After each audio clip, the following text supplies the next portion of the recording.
kita semua mendengar akhir-akhir ini kok korupsi itu malah dijadikan alat ya untuk membunuh dalam tanda petik ya, untuk mematikan orang, untuk menjegal orang. Korupsi dibiarkan supaya nanti pada waktunya bisa digunakan untuk kepentingan tertentu. Nah, itu kan politik yang busuk sebetulnya. Tanya KPK, tapi apakah Harun Masiku buronan terlama? Tidak. Ada Kirana Kotama dari tahun 2017 yang tidak tertangkap sampai sekarang. Kenapa tidak ada sayembara untuk Kirana Kotama? Uangnya lebih besar. Berapa uangnya? Ya, yang jelas lebih besar dari Harun Masiku. Pengamat politik sekaligus Direktur Eksekutif Parameter Politik Indonesia atau PPI, Adi Prayitno menilai penetapan Sekretaris Jenderal PDIP Hasto Kristianto sebagai tersangka menjadi ujian berat bagi partai berlogo banteng tersebut. Pak Adi menambahkan persoalan hukum mestinya bebas dari politik. Ia pun mempertanyakan peristiwa politik seperti apa yang dikaitkan dengan Pak Hasto. Adi Prayitno menilai momentum Sekretaris Jenderal PDIP Hasto Kristianto ditetapkan sebagai tersangka belum tentu dapat dimanfaatkan oleh pihak tertentu, sebab menurut Pak Adi, PDIP adalah partai yang sulit untuk diintervensi oleh pihak eksternal partai. Saya tak yakin bahwa Pak Jokowi hanya pulang kampung ke Karanganyar membiarkan semua para orang yang selama ini sakit hati ataupun terdolimi akan diam dengan itu semua. Oleh karena itu pastinya Pak Jokowi sedang berpikir untuk mencari satu sandaran politik yang pastinya akan diandalkan supaya serangan-serangan itu bisa ditangkal dan ada orang yang kemudian pasang badan. Dan sorry itu saya sekali lagi, kalau hanya PSI dan Projo itu tak cukup.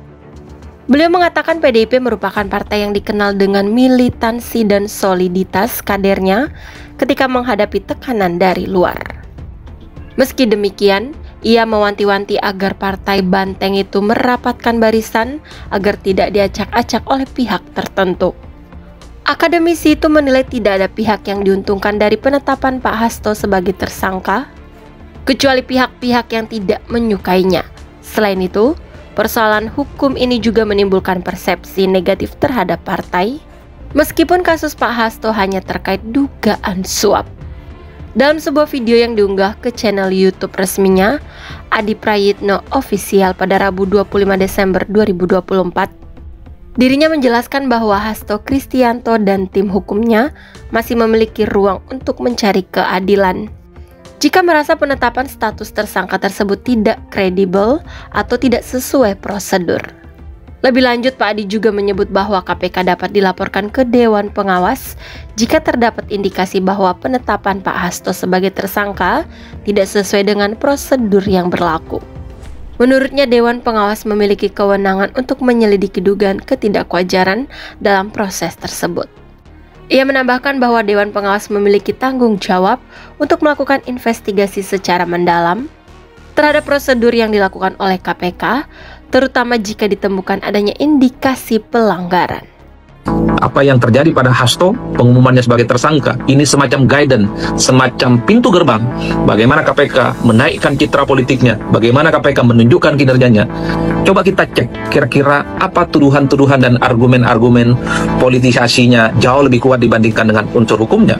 Kasus sogok menyogok kepada oknum komisioner KPU inilah yang kemudian menjadi titik kunci bagaimana persoalan yang menyangkut persoalan pidana, menyangkut persoalan hukum, membelit Harun Masiku dan kemudian melibatkan nama Sekjen PDIP Pak Hasto yang sudah ditetapkan sebagai tersangka. Hari-hari ini publik begitu heboh memperbincangkan status tersangka Hasto Kristianto yang secara resmi oleh KPK ditetapkan sebagai tersangka karena terlibat dalam kasus suap yang melibatkan Harun Masiku yang sampai saat ini orangnya masih buron dan kasusnya sudah mangkrak hampir 5 tahun lamanya. Seperti biasa muncul pro dan kontra. Pihak pro sangat mengapresiasi kinerja KPK karena siapapun di negara ini yang terlibat dalam kasus korupsi tanpa pandang bulu harus dieksekusi dan harus dituntaskan setuntas-tuntasnya. Tapi kita juga tidak bisa menutup mata, banyak pihak juga yang menuding ini sebagai upaya untuk melakukan pembungkaman kepada Hasto yang selama ini dinilai kritis terhadap kekuasaan politik. Bahkan di internal PDIP menuding ini semacam kriminalisasi. Nuansa politiknya jauh lebih besar ketimbang dengan persoalan-persoalan hukum yang sesungguhnya.